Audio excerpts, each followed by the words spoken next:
Je vous propose à présent de prendre la direction de Kinshasa, une ville où l'on croise de plus en plus d'enfants livrés à leur sort. Ils seraient 20 000 au moins à vivre dans la rue. Diverses structures leur viennent en aide et tentent de leur offrir un avenir, mais ces structures ont besoin de moyens. C'est la raison pour laquelle nous sommes toutes et tous encouragés à faire un don à l'opération 11-11-11 qui vient de débuter. Le reportage en République démocratique du Congo de Rida Benmouda et Régis Derat. C'est une tente de fortune posée sur un tas d'ordures. Exaucée à seulement 3 mois, sa mère vit ici depuis 1 année. Mais sans doute faut-il parler plutôt de survie. Le pire, c'est quand il pleut, l'eau rentre partout. J'aimerais partir d'ici, mais je n'ai pas d'autre solution. Vous avez quel âge aujourd'hui? 18 ans. Ils sont des centaines à vivre sur cette parcelle. C'est en réalité un ancien cimetière désaffecté, baptisé la 25e commune de Kinshasa. André en est devenu le bourgmestre autoproclamé. Cette commune appartient aux enfants de la rue, aux enfants vulnérables, des enfants en difficulté, des grands-pères en difficulté comme moi, que vous voyez ici, j'habite ici. Car aux côtés des vieillards, des familles, de nombreux enfants rôdent aussi sur le terrain.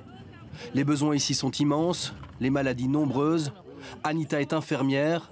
Intervenir dans la 25e commune est le défi qu'elle a relevé. Il y a le parasitose intestinale, il y a le cas de plaies aussi, il y a aussi le cas des infections vraiment sexuellement transmissibles qui sont vraiment le plus dominants, surtout chez les filles, parce qu'ils font plus la prostitution. Edwin était spécialisé dans l'approche des enfants des rues en Belgique. Depuis peu, il s'est établi en RDC. Plus de la moitié de la population congolaise est mineure d'âge.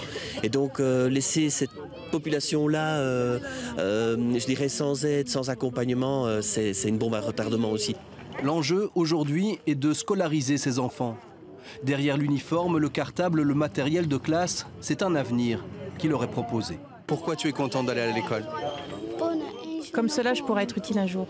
Tu aimerais faire quoi comme métier? Infirmier. Simondo et sa sœur vont à l'école tous les jours. Le soir, ils retournent vivre dans la rue, auprès de leur père. Sans emploi, sans ressources, il doit souvent choisir auquel de ses 4 enfants il va donner à manger. J'ai peut-être un gâteau, bon, j'essaie un peu de donner, peut-être s'il y en a trop peu, je peux donner au dernier né. Tout le monde n'a pas à manger le même jour. C'est vraiment difficile, être dans la rue, c'est vraiment difficile. Pour offrir un hébergement transitoire aux enfants des rues, Edwin a réussi à faire construire ce centre d'accueil au cœur de Kinshasa. Un autre défi, quand on sait qu'au Congo, ces enfants sont souvent accusés de sorcellerie.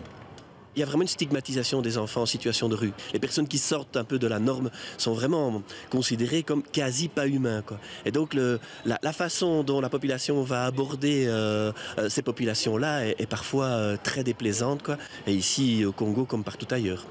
Dans le centre, les enfants peuvent se réparer physiquement, psychologiquement, panser leurs plaies. Ce sont les plus grands qui m'ont frappé, les blessés. Dans la rue, il y a beaucoup de bagarres.